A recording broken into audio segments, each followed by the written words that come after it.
Positivism Telugu channel ప్రేక్షకులకు స్వాగతం. మనం ప్రముఖ సంఘ సంస్కర్త, మేటి నాస్తికోద్యమ నేత అయినటువంటి శ్రీమతి సరస్వతి గోరా గారి స్వీయ జీవితగాథ గోరాతో నా జీవితం పుస్తకం నుండి అనేక అంశాలు తెలుసుకుంటున్నాం కదండి. ఈరోజు మరికొన్ని అంశాలు చూద్దాం. గోరా కుటుంబంలోని సభ్యులందరూ సామాజిక సేవలో భిన్న రంగాలలో రాణిస్తుండగా సరస్వతి గారికి అప్పుడే 8-10 వయసు నిండిపోయింది. 80 సంవత్సరాలు వయసు దాటినా ఆమె ఉత్సాహంగా సక్రియంగా కార్యక్రమాల్లో పాల్గొంటూనే వచ్చారు.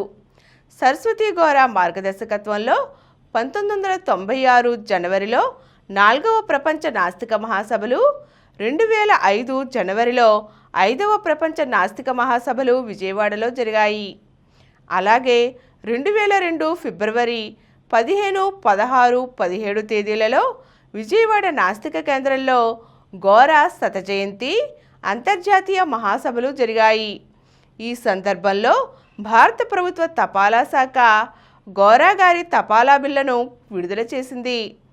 2007 జనవరిలో 6వ ప్రపంచ నాస్తిక మహాసభలు విజయవాడలో జరపాలని తలపెట్టి అందుకు ప్రయత్నాలు చేస్తున్న సమయంలో ఆమె 2006 ఆగస్టు 19వ తేదీన చనిపోవడం జరిగింది. ఆమె తన జీవితంలో చేసిన కృషికి సమాజం అనేక అవార్డులు అందించింది. వాటిల్లో జానకీదేవి బజాజ్ అవార్డు, జమ్నాలాల్ బజాజ్ అవార్డు, కర్ణాటక ప్రభుత్వం ఇచ్చిన Basivi award, GD Birla international award, Telugu university award, Veeresalingam award, Kasinathuni Nageswararao award, ఇలా ఎన్నో ఆమె అందుకున్నారు. ఆమె తన పిల్లలందరినీ కార్యకర్తలుగా తయారు చేశారు. కార్యకర్తలందరినీ తన సొంత బిడ్డలుగా తీర్చిదిద్దారు. మానవతా విలువలు ప్రతి రంగంలో మనం అనుసరించినప్పుడే నిజమైన అభివృద్ధి జరుగుతుందని ఆమె గోరా గారు ప్రారంభించిన జై ఇన్సాన్ అభివాదాన్ని విస్తృతంగా వ్యాప్తిలోకి తీసుకువచ్చారు.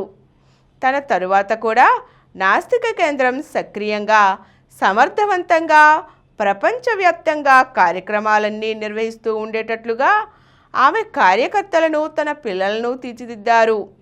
తన 94 సంవత్సరాల జీవితంలో ఎన్ని సమస్యలు, ఒడిదుడుకులు వచ్చినా తాను నిరంతరం ఎదిగారే గాని ఎప్పుడూ వెనుకడుగు వేయలేదు. అందుచేతనే ఆమె మరణానికి సంతాపం తెలుపుతూ అప్పటి ముఖ్యమంత్రి డాక్టర్ వైఎస్ రాజశేఖర్ రెడ్డి గారు గోరా సరస్వతి గోరాల కృషి తనలాంటి యువతకు ఎంతో స్ఫూర్తి కలిగించిందని, స్త్రీలలో అంతటి అకుంఠిత దీక్ష కలిగిన వారు బహుకొద్దిమంది అని సరస్వతి గోరాను కొనియాడారు. ఆమె మృతికి సంతాపం తెలుపుతూ ప్రపంచం నలుమూలల నుంచి సందేశాలు వచ్చాయి. అందరూ ఆమెను చివరి క్షణం వరకు సక్రియంగా ఉండి సమాజ సేవలోనే నిమగ్నమై ఉన్నారని, నాస్తికత్వాన్ని తన జీవితాచరణలో నిరూపిస్తూ ప్రపంచ నాస్తికులందరికీ ఆదర్శంగా నిలబడ్డారని ప్రస్తుతించారు. ఆమె ప్రారంభించిన కార్యక్రమాలను, ఆమె కృషిని నిరంతరం ముందుకు తీసుకువెళ్ళటమే మనం ఆమెకు సమర్పించగల నివాళి. అందుకు నడుం కడదాం అంటూ అనేకులు సంతాపం తెలియచేశారు. సంస్కరణ, సహకారం, సమభావం, సహజీవన సందేశం సరస్వతి గోరా అంటూ రెంచాల జయదేవ గారు ఇండియా టుడే పత్రికలో ఇలా నివాళులర్పించారు. 90 ఏళ్లు దాటినా శారీరక, మానసిక ఆరోగ్యంతో మహిళలకు ప్రత్యేక ప్రాతినిధ్యం నుంచి ప్రజా ప్రతినిధుల్ని వెనక్కి పిలిచే హక్కు దాకా అన్నిటిపైన ఆలోచనాత్మకంగా మాట్లాడుతూ వచ్చిన సరస్వతి గోరా స్వతంత్ర భావాలు, సంఘ సంస్కరణ దృష్టి ఎవరికైనా అబ్బురమే. 1912 సెప్టెంబర్ 28న విజయనగరంలో సాంప్రదాయ కుటుంబంలో జన్మించిన ఆమె ఆఖరి క్షణం దాకా వాస్తవికత, సంఘదృష్టి, వ్యక్తిత్వం ఈ మూడే మానవ విజయానికి మార్గదర్శకాలని జనానికి చాటి చెప్పారు. జీవితంలో ఆచరించి చూపించారు. మానవతావాదిగా, సంఘ సంస్కర్తగా, స్వాతంత్ర్య సమరయోధురాలిగా ఆమె ఓ అలుపెరగని కార్యకర్త. 10 ఏళ్లప్పుడే గోరా గారితో పెళ్ళైన ఆమె భర్తతో కలిసి నాస్తికోద్యమంతో సహా వివిధ ఉద్యమాలతో ఏటికి ఎదురీదారు. వితంతు పునర్వివాహాలు, స్త్రీ విద్య, దేవదాసి పెళ్లిళ్లకు ఆద్యురాలామే. క్విట్ ఇండియా, ఈనాం రైతు పోరు, ప్రజలే యజమానులంటూ సత్యాగ్రహాలు అన్నిటా ఆమె ముందున్నారు. లవణం డాక్టర్ సమరం, నియంత, చెన్నుపాటి విద్య లాంటి నవరత్నాలను కన్న ఆమె అందరికీ అమ్మే. ఆగస్టు 19న కన్ను మూసే వరకు సమిష్టి కుటుంబాన్ని నడుపుతూ ఆడంబరాలకు దూరంగా నాస్తిక కేంద్రం ఆశ్రితులకు ప్రేమను పంచారు.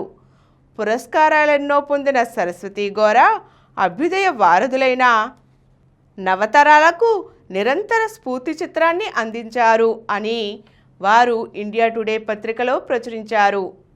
ఈరోజు మనం సరస్వతి గోరా గారు 8 పదుల వయస్సు దాటినా ఎంతో ఉత్సాహంగా జీవిస్తూ నాస్తిక ఉద్యమాన్ని నడిపిస్తూ ఆగస్టు 19న మరణించడం గురించి తెలుసుకున్నాం కదండి.